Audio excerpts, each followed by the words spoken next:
Olá, aqui Wagner Lima pelo Burke Instituto Conservador. Estamos aqui com Ana Caroline Campagnolo, nossa professora, e com o cientista social Márcio Nogueira. E quero já iniciar com um tema muito interessante, quando as Escrituras, Ana, ela fala de como a mulher ela deve ser tratada, como a mulher ela deve ser considerada, quais os direitos da mulher, digamos assim, pela visão das Escrituras. Mas nós sabemos que no decorrer principalmente aí dos últimos séculos e das últimas décadas, houveram mudanças sociais, conquistas de direitos por parte das mulheres. A pergunta a ordem bíblica, a ordenança bíblica ou a diretriz bíblica para as mulheres pode ser aplicada nesse nosso contexto atual? Olha, Wagner, essa pergunta é crucial nesse momento que a gente vive, justamente por isso que você mencionou, pelas últimas mudanças. E eu acredito que sim, a mulher bíblica, como descrita nas Escrituras, ela ainda tem espaço na nossa sociedade e convém mencionar como é essa mulher bíblica, né?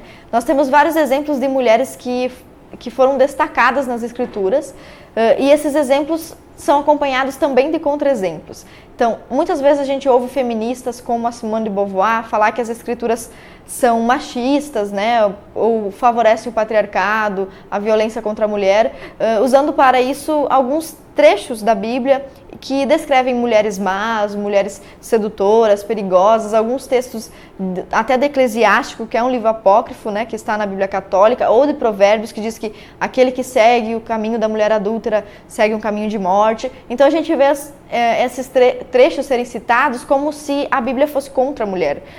Mas essas são apenas passagens que descrevem mulheres realmente ruins, como Jezabel, né, que usava de sua beleza para planos políticos ruins, né, negativos. Então não é a descrição bíblica da verdadeira mulher. E a verdadeira mulher na Bíblia, um exemplo clássico dela é Maria, né? E ela faz até uma contraposição com Eva, que foi a mulher que pecou, que trouxe para todas nós mulheres um lado obscuro, um lado de pecado. E Maria ressurge como uma nova personagem que traz o exemplo da boa mãe, né, da boa esposa. E outras mulheres também foram boas mães e boas esposas na Escritura e desempenharam papéis de relevância política, como Débora. A gente tem até a profetisa Ana desempenhando um papel fundamental na cena em que Jesus é apresentado no templo. A gente tem Maria sendo a primeira mulher a ver o Cristo ressurreto. Então são muitas passagens que enobrecem a mulher, né? E é uma colocação importante, vendo o sentido social da mulher no dia de hoje, nós temos que tomar cuidado para a gente não incorrer naquilo que se chama de anacronismo.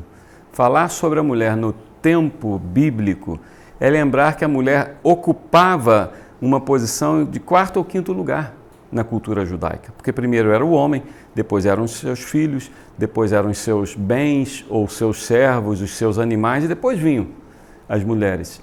Então, essa é a realidade daquele tempo. Cultural, histórica. A realidade cultural. Então, falar sobre machismo ou feminismo no contexto bíblico é absolutamente anacrônico do ponto de vista das ciências sociais, da sociologia. Interessante. E aí entra um ponto importante, né? Porque a mulher bíblica, apesar de estar nesse contexto culturalmente muito distante do nosso, como o senhor bem descreveu aí, ela é valorizada e ela recebe uma dignidade que vem do alto, que vem do Evangelho, a partir do momento em que o cristianismo começa a se espalhar, né? E principalmente no Império Romano, como bem lembrado pelo senhor, na época em que Jesus passou pela humanidade, era comum que o pai, né, tivesse o direito de, inclusive, matar os seus filhos, né? Caso eles eram, os próprios filhos também, homens, inclusive, filhos homens, eram considerados propriedade. Jesus vem e dignifica a mulher, né?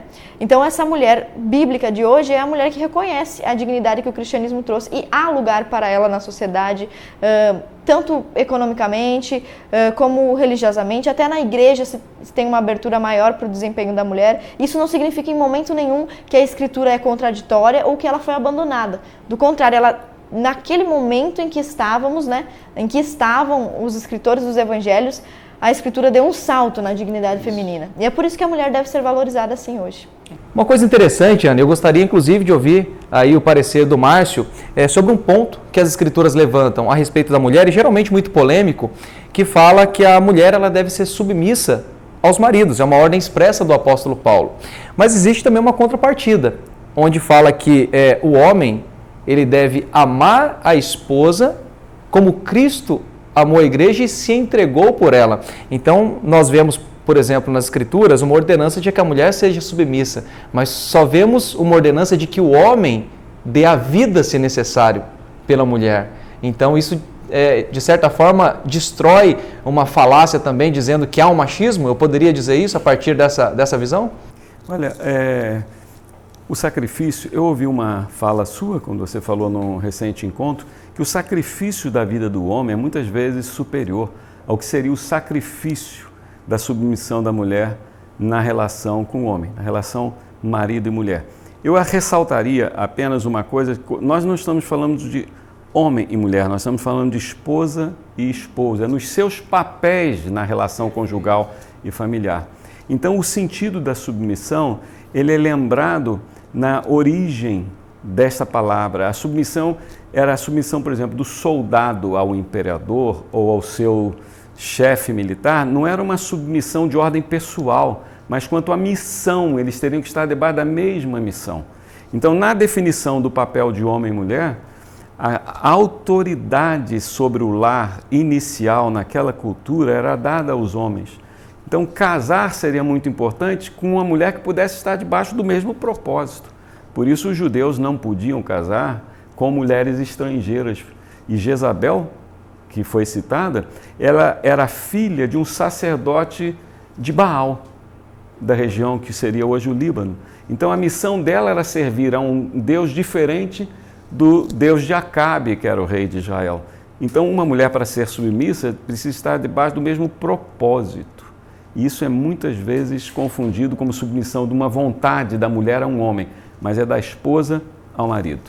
Legal. Isso é muito importante, porque geralmente a gente ouve, as mulheres cristãs ouvem muito isso. Você não pode falar, você não pode estar aqui, você não pode estar na universidade, porque você tem que ser submissa aos homens, né? Não é uma submissão aos homens, né? Exclusivamente ao marido, né? Então, Ana, de fato não há um paradoxo ou uma impossibilidade, um abismo entre o modelo bíblico para a aplicação da mulher atual, para a mulher moderna. Há uma compatibilidade, então? Não nem diria compatível, é perfeito esse encaixe, né? Porque a submissão da mulher, que eu acho que deve ser sim falada pelos pastores, nós até temos visto que isso tem sido abrandado, né? Os pastores têm até um pouco medo de falar nisso. Mas a submissão da mulher, ela se torna ainda mais valorosa quando a mulher tem um infinito de possibilidades. Quanto mais eu submeto ao meu marido por vontade própria, e também a voluntariedade faz parte desse valor, se eu for submetida por uma pressão social, cultural, religiosa ou mesmo por violência física, a submissão perde todo o valor. Então, eu acho que numa sociedade moderna como a nossa e com tantas possibilidades, aquela mulher que abraça a mesma missão que o marido é uma mulher que se destaca, inclusive diante de Deus, por estar fazendo realmente um sacrifício ainda melhor do que o de culturas anteriores, onde era mais habitual, era mais costumeiro que isso acontecesse. Mas o problema é que geralmente quando a gente defende o ponto de vista cristão, defende que a mulher deve ser submissa ao seu marido e exclusivamente a ele, enfrenta-se a hostilidade de espaços acadêmicos e midiáticos, né? E acho que a gente até poderia falar sobre isso no próximo vídeo, né? Que bacana, sim. E aproveitando que você assistiu o nosso vídeo até aqui, não deixe de curtir a nossa página no Facebook, Burke Instituto Conservador, acompanhar as nossas redes sociais e também o nosso site. E esse assunto que nós falamos aqui e muitos outros também estarão disponíveis nos nossos cursos disponíveis na plataforma do Burke. E o primeiro deles se chama Introdução ao Conservadorismo. Muito bem.